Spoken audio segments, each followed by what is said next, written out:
आप सबको जय मसीह की। और बच्चों, कैसे हो आप लोग? मैं उम्मीद करता हूँ कि ये क्लास जो यूथ क्लास है बच्चे अटेंड करेंगे और कर रहे हैं। अ, जैसे कि हमने लास्ट संडे स्टार्ट किया था यूथ क्लास युवाओं के लिए बाइबल वचनों से। आज भी हम वही करेंगे।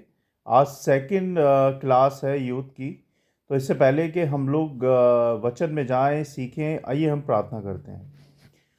सर्वशक्तिमान हमारे अनुग्रहकारी पिता, राजाओं के राजा, प्रभु यीशु, हम धन्यवाद देते हैं प्रभु इस समय के लिए। और आपकी स्तुति, आपकी महिमा, आपकी प्रशंसा करते हैं क्योंकि आप महान हैं। आप ही सत्य, आप ही मार्ग और आप ही जीवन है, और आप ही सृष्टि के रचयिता हैं, और आप ही अंतदाता हैं प्रभु जी। मैं धन्यवाद देता हूँ प्रभु कि आपने हर वक्त हर समय हमें संभाला है, हमारा ध्यान रखा है। इसके लिए बहुत बहुत धन्यवाद। धन्यवाद प्रभु कि आपने हमें सुबह से लेके अभी तक जिंदा रखा, सही सलामत रखा। इसके लिए भी बहुत बहुत धन्यवाद प्रभु जी।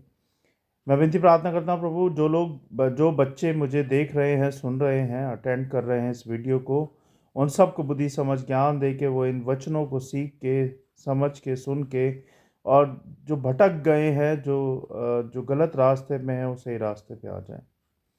और प्रभु उनको उनको सही मार्ग दिखाएं, सही मार्गदर्शन दे प्रभु।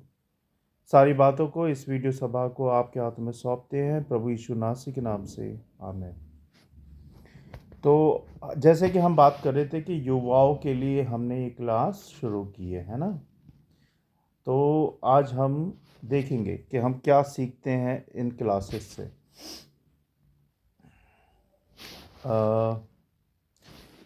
बेसिकली युवा अवस्था, युवा जीवन का एक महत्वपूर्ण समय होता है ना। क्या होता है? महत्वपूर्ण समय होता है जहाँ सही मार्गदर्शन की बहुत आवश्यकता है, अच्छे निर्णय लेने की बहुत आवश्यकता है, और परमेश्वर का भय रखना आवश्यक होता है। जब आप उम्र में बढ़ रहे हो, प्रभु की आशीषों में चल रहे हो, बाइबल पढ़ रहे हो, चर्च जा रहे हो, है ना, और तो आपको बहुत आवश्यकता है कि आप सही मार्गदर्शन में चलो और अच्छे निर्णय लो अपने जीवन के लिए और अपने लिए, अपने पेरेंट्स के लिए। और परमेश्वर का भय रखना बहुत ज़रूरी है इस बढ़ती उम्र में, है ना। और बाइबल हमें बहुत सारे इंपॉर्टेंट चीज़ें सिखाएगी युवाओं के लिए कि उसमें क्या क्या महत्वपूर्ण शिक्षाएं हैं, है ना, देखेंगे हम। पहला, परमेश्वर को अपने जीवन में सबसे प्रथम स्थान दो, यानी कि पहला स्थान दो। ये युवाओं के लिए भी है, बड़ों के लिए भी है, लेकिन अभी जबकि हम युवा क्लास ले रहे हैं तो हम युवाओं को बोल रहे हैं कि परमेश्वर को अपने जीवन में सबसे पहला स्थान दो। चाहे आप कुछ भी कर रहे हो, नई बाइक खरीद रहे हो, फर्स्ट टाइम कॉलेज जा रहे हो, फर्स्ट टाइम स्कूल जा रहे हो, नए कपड़े पहन रहे हो, कहीं इंटरव्यू के लिए जा रहे हो फर्स्ट टाइम, है ना, सुबह उठ रहे हो, तो प्रथम स्थान परमेश्वर को दो। कैसे दोगे प्रथम स्थान? उनसे प्रार्थना करके, प्रार्थना में उन बातों को रख के, है ना। सबसे पहले परमेश्वर को प्रथम स्थान दो। वचन से हम देखेंगे।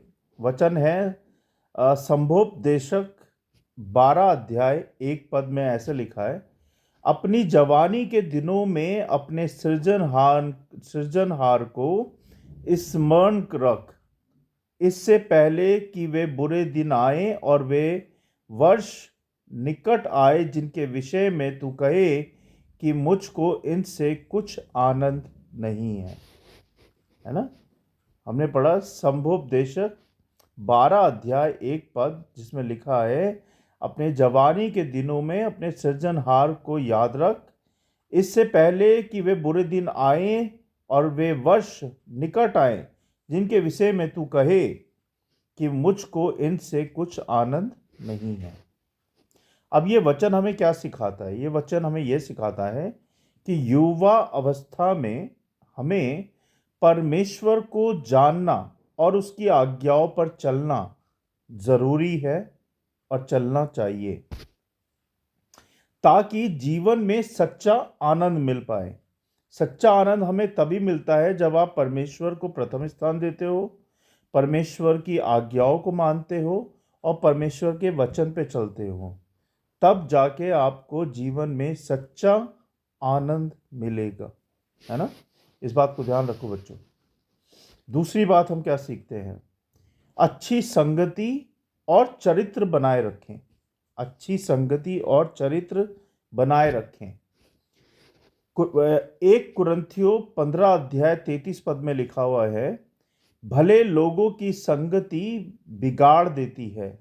भले लोगों की संगति बिगाड़ देती है।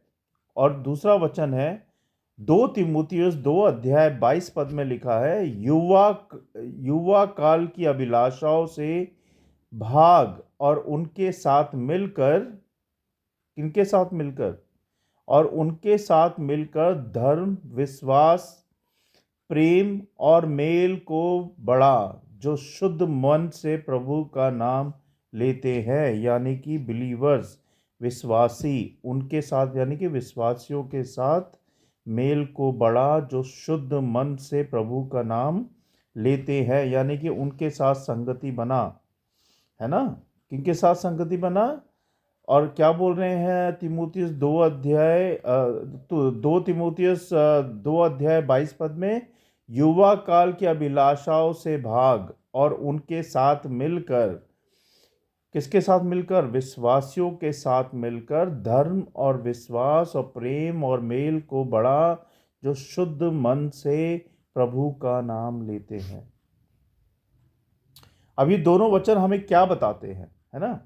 हमें गलत संगति और बुरी आदतों से बचना चाहिए। हमें गलत संगति और बुरी आदतों से बचना चाहिए, जैसे कि आजकल हो रहा है। और ऐसे लोगों के साथ रहना चाहिए जो हमें आध्यात्मिक रूप से बढ़ने में सहायता मदद करते हैं, है ना। आध्यात्मिक रूप से मतलब परमेश्वर के वचन में, आत्मिक रीति से, प्रार्थनाओं में, वर्शिप में, परमेश्वर की बातों में, है ना। इन सब चीज़ों में बढ़ने में जो मदद करे, हमें उनके साथ संगति करनी चाहिए। तीसरी बात, जो कि बहुत ही महत्वपूर्ण बात है आज के ज़माने में भी और पीछे ज़माने में भी, आजकल माता पिता का सम्मान रह नहीं गया। जो मैंने एक्सपीरियंस किया है, माता पिता का सम्मान बहुत कम बच्चे लोग करते हैं, जो कि बहुत ही गलत बात है ना। माता पिता का सम्मान करना चाहिए। निर्गमन 20 अध्याय 12 पद में लिखा है, अपने पिता और माता का आदर कर, अपने पिता और माता का आदर कर, कि तू उस देश में बहुत दिन तक जीवित रहे, जो तेरा परमेश्वर यहोवा तुझे देता है। क्या लिखा है निर्गमन 20 अध्याय 12 पद में? उसमें यह लिखा है, अपने माता पिता का यानी कि अपनी माँ और अपने पापा का आदर कर, कि तू उस देश में बहुत दिन तक जीवित रहे, जो तेरा परमेश्वर यहोवा तुझे देता है। अब ये वचन हमें क्या संदेश देना चाहता है? ये संदेश देना चाहता है कि आप अपने माँ का, अपने पापा का, अपने माता पिता का सम्मान करें, है ना। हमेशा कोई भी परिस्थिति हो, कोई भी कठिनाइयाँ हो, कोई भी परेशानियाँ हो, अपने माता पिता का सम्मान करो, है ना। और उनसे आशीर्वाद लो। पर माता पिता का आशीर्वाद आप लोगों के लिए संजीवनी का काम करेगा, है ना। क्या करेगा? संजीवनी का काम करेगा। अपने माता पिता का सम्मान करो, यानी कि इज्जत करो उनकी। कभी उनके सामने खड़े मत हो, उनको उल्टा जवाब मत दो, है ना। माता पिता हमेशा आपके भले की बात करते हैं। कोई माता पिता ये नहीं चाहता कि हमारा बच्चा नर्क में जाए, गलत रास्ते पे जाए, भटक जाए। इसीलिए वो आपको छड़ी लगाते हैं, इसीलिए वो आपको डांटते हैं, जिससे कि हमारा बच्चा अगर गलत रास्ते पे है तो वो सही रास्ते पे आ जाए। तो कभी भी उनकी बातों का बुरा नहीं मानो। वो डांटते फटकारते हैं आपको सही रास्ते पे लाने के लिए। ऐसे ही परमेश्वर पिता जब हमारे जीवन में दुख, कठिनाइयाँ, परेशानियाँ देते हैं, इसका मतलब है कि वो हमें सही रास्ते पे लाना चाहते हैं और हमें उस उस उस समय को परमेश्वर के हाथ में देना है और सही रास्ते पे आना है। यू टर्न मारना है अगर हम किसी भी गलत रास्ते में हैं, है ना। आजकल बच्चे भटक रहे हैं मोबाइल से। मोबाइल में अच्छी चीज़ें भी आती हैं और गलत चीज़ें भी आती हैं, है ना। मोबाइल से बहुत बच्चे बिगड़ जाते हैं, अपने एग्ज़ाम क्लियर नहीं कर पाते।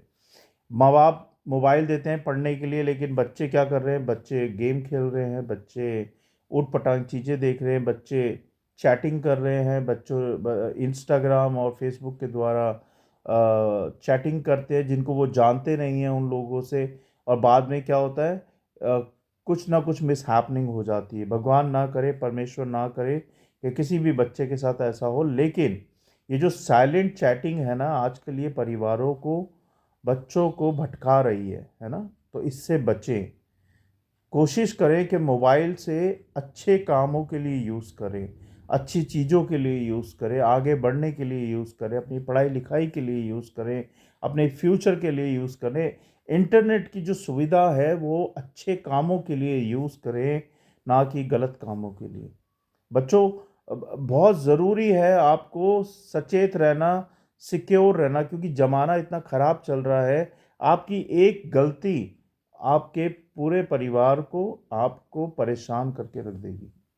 इसीलिए ध्यान रखो, कभी किसी के साथ अपनी कोई भी चीज़ शेयर मत करो, पर्सनल चीज़। और मोबाइल यूज़ करना है, 1 घंटा 1.5 घंटा यूज़ किया एंटरटेनमेंट के लिए और फिर रख दिया, और अपनी पढ़ाई लिखाई की। अच्छी चीज़ें सीखो, मोबाइल से आगे बढ़ो, है ना। ना कि गलत चीज़ों में पड़ जाओ, गलत चीज़ें देखो।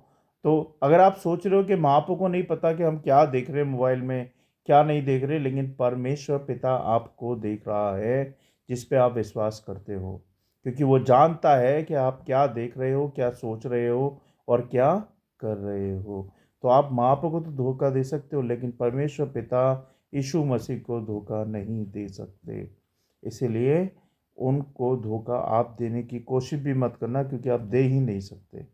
ध्यान रखो, जब भी आप कुछ गलत कर रहे हो तो ये सोच लेना कि परमेश्वर पिता आपको वॉच कर रहे हैं, है ना। इसलिए कोई गलत काम नहीं करना। चौथी बात, शुद्धता और पवित्रता में चले, है ना। हमारा प्रभु यीशु मसीह शुद्ध भी है और पवित्र भी है। तो हमें क्या करना है, हमें उनकी पवित्रता में चलना है, शुद्धता में चलना है। जब आप प्रभु यीशु मसीह को मानते हो, उनसे प्यार करते हो, उनकी वर्शिप करते हो, तो आपको उनके लिए शुद्ध रहना पड़ेगा और पवित्र भी रहना पड़ेगा। तभी आप उनकी आशीषें पा पाओगे। भजन संहिता 119 अध्याय 9 पद कहता है, युवा अपनी चाल को कैसे शुद्ध रखें, तेरा वचन मानकर। कैसे? आप अपने आप को शुद्ध तभी रख पाओगे जब आप परमेश्वर के वचन को पढ़ोगे, सुनोगे, सीखोगे और उसको मानोगे। तभी आप अपने आप को शुद्ध रख पाओगे, नहीं तो शैतान आपको शुद्ध नहीं रहने देगा, है ना। आपकी सोच में आके, आपके मन में आके, आपकी बातों में आके आपको अशुद्ध कर देगा। इसी में एक वचन और है, एक क्या है, थिस्सलुनीकियों 4 अध्याय 3 से 4 पद में लिखा है, क्योंकि परमेश्वर की इच्छा ये है कि तुम पवित्र बनो और व्यभिचार से बचो, और तुम में से हर एक पवित्रता और आदर के साथ अपने पात्र को प्राप्त करना जाने, है ना। अब ये संदेश, ये वचन हमें क्या सिखाता है, ये वचन हमें ये सिखाता है कि हमें अपनी विचारधारा यानी कि सोच और जीवन शैली को, जैसे हम जीते हैं, जीवन शैली को पवित्र रखना चाहिए। और जब हम ये करेंगे तो हम पाप से दूर रहना सीख लेंगे, है ना। हमें अपनी विचारधारा और जीवन शैली को पवित्र रखना चाहिए और पाप से दूर रहना चाहिए। और पाप से दूर आप जब ही रह पाओगे जब आप परमेश्वर के वचन को रोज पढ़ोगे, उस पे चलोगे, उसको मानोगे, परमेश्वर पिता से प्रार्थना करोगे। तभी आप बच पाओगे शैतान से और शैतान शैतान की बातों से और पाप से, नहीं तो आप शैतान आपको घेर लेगा और आप पाप में पड़ते जाओगे, है ना। याद रखो बच्चों। पांचवी बात, ज्ञान और बुद्धिमत्ता को अपनाएं। किसको अपनाएं?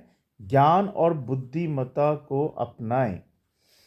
नीति वचन 1 अध्याय 7 पद ऐसे कहता है, यहोवा का भय मानना ज्ञान का मूल है, परंतु मूर्ख लोग बुद्धि और शिक्षा का तिरस्कार करते हैं। क्या करते हैं? मूर्ख लोग बुद्धि और शिक्षा का इंसल्ट करते हैं। तिरस्कार माने इंसल्ट होता है, तिरस्कार करते हैं, है ना। उसके बाद नीति वचन कहता है 3 अध्याय 5 से 6 पद में लिखा है, तू अपनी समझ का सहारा ना लेना, उसी को स्मरण रखना, यानी कि याद रखना, याद कर, तब वह तेरे लिए सीधा मार्ग निकालेगा, है ना। परमेश्वर पर भरोसा रखना और उसकी आज्ञाओं के अनुसार चलना ही सच्चा ज्ञान और बुद्धिमत्ता है। क्या है बुद्धिमत्ता? बुद्धिमत्ता दो चीज है, परमेश्वर पर भरोसा रखना, उसकी आज्ञाओं के अनुसार चलना। भरोसा और उसकी आज्ञाओं के अनुसार चलना, जब आप ये दोनों चीजें करते हो तो यही सच्चा ज्ञान और बुद्धिमत्ता है ना।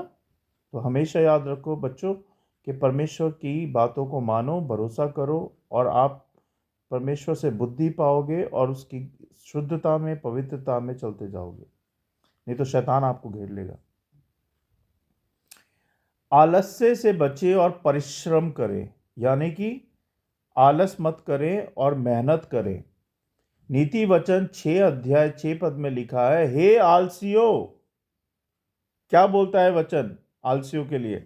हे आलसी, चींटी के पास जा, उसके काम को देख और बुद्धिमान बन। चींटी क्या करती है अपने खाने के लिए? कहाँ कहाँ से चींटी आती है, आटा ढूंढती है, खाना ढूंढती है और पकड़ के लेके जाती है अपनी अपने घर में और जाके खाती है ना। तो ऐसे ही आपको भी बनना है, मेहनत करनी है अपने अपने लिए, अपने परिवार के लिए। कुलूसियो 3 अध्याय 23 पद में लिखा है, जो कुछ तुम करते हो मन से करो, सच्चे मन से करो, यहोवा के लिए करो, मनुष्य के लिए नहीं। किसके लिए करो? जो कुछ भी करते हो यहोवा के लिए करो, मनुष्य को खुश करने के लिए नहीं, परमेश्वर को खुश करने के लिए करो। हमें आलसी नहीं रहना चाहिए, हमें आलसी नहीं रहना चाहिए, बल्कि मेहनत और लगन से हर काम को करना चाहिए। हमें आलसी नहीं रहना चाहिए, बल्कि हमें मेहनत और लगन से हर काम को करना और सीखना चाहिए, है ना। 6 बातें हमने देखी हैं, अभी 7वीं बात हम देखेंगे। आत्म संयम और धैर्य रखें, है ना। गलतियों 5 अध्याय 22 से 23 पद में लिखा है, पर आत्मा का फल प्रेम, आनंद, मेल, धीरज, कृपा, भलाई, विश्वास, नम्रता और संयम है। युवा अवस्था में आत्म संयम और धैर्य रखना बहुत ही जरूरी है, ताकि हम सही निर्णय ले सके, है ना। कई बार होता है हम छोटी सी उम्र में वो सब हम सोच लेते हैं, कर लेते हैं, जो कि ज़रूरी नहीं है, करना ज़रूरी नहीं है, और जिसकी वजह से हमारे पेरेंट्स को, हमारे ख़ानदान को, हमारे चर्च के लोगों को, सबसे बड़ी बात हमारे परमेश्वर को अ, क्या कहते हैं, इंसल्ट सहनी पड़ती है। किसकी वजह से? क्योंकि आपने युवा अवस्था में संयम नहीं रखा, धैर्य नहीं रखा, और आप फिसल गए, है ना। ये समय ऐसा होता है कि आपको युवा अवस्था में जब आप बढ़ रहे हो, चाहे वो लड़का हो या लड़की हो, अपने ऊपर धैर्य रखना है, संयम रखना है, कभी भी लिमिट क्रॉस नहीं करनी है किसी बात के लिए।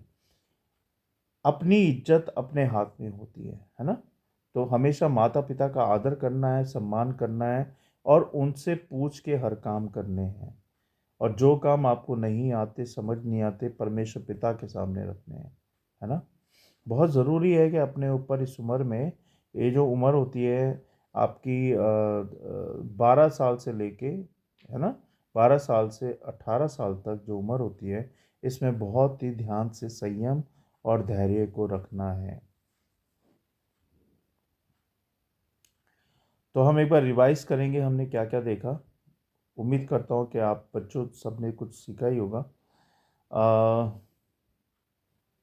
पहला हमने देखा परमेश्वर को अपने जीवन में प्राथमिकता देनी चाहिए, चाहे हम कोई भी कार्य करें या कुछ भी करें, है ना। दूसरा, अच्छी संगति और चरित्र बनाए रखें, अच्छी संगति और चरित्र को बनाए रखें। तीसरा, अपने माता पिता का सम्मान करें। क्या करें? अपने माता पिता का सम्मान करें और शुद्धता और पवित्रता में चलते रहें, है ना। मैंने बताया कि कैसे आपको शुद्धता और पवित्रता में चलना है। उसके बाद पांचवा मैंने बताया, ज्ञान और बुद्धिमत्ता को अपनाएं, ज्ञान और बुद्धिमत्ता को अपनाएं और आलस से बचें और मेहनत करें, आलस से बचें और मेहनत करें। सातवां, आत्म संयम और धैर्य रखें। क्या रखें? आत्म संयम और धैर्य रखें। तो परमेश्वर के वचन को पढ़े जाने और सुने जाने पर आशीष दें। एक बार निष्कर्ष देख लेते हैं हम। अब पवित्र और ईश्वर के अनुकूल जीवन जीने का मार्गदर्शन प्रदान करती है बाइबल की शिक्षाएं।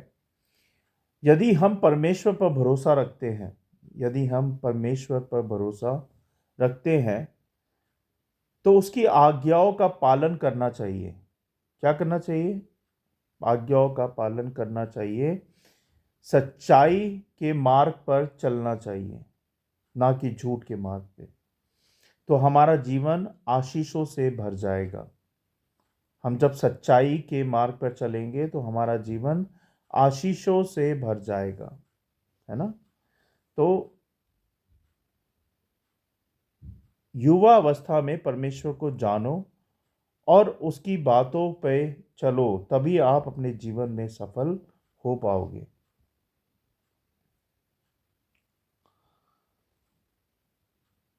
हम्म।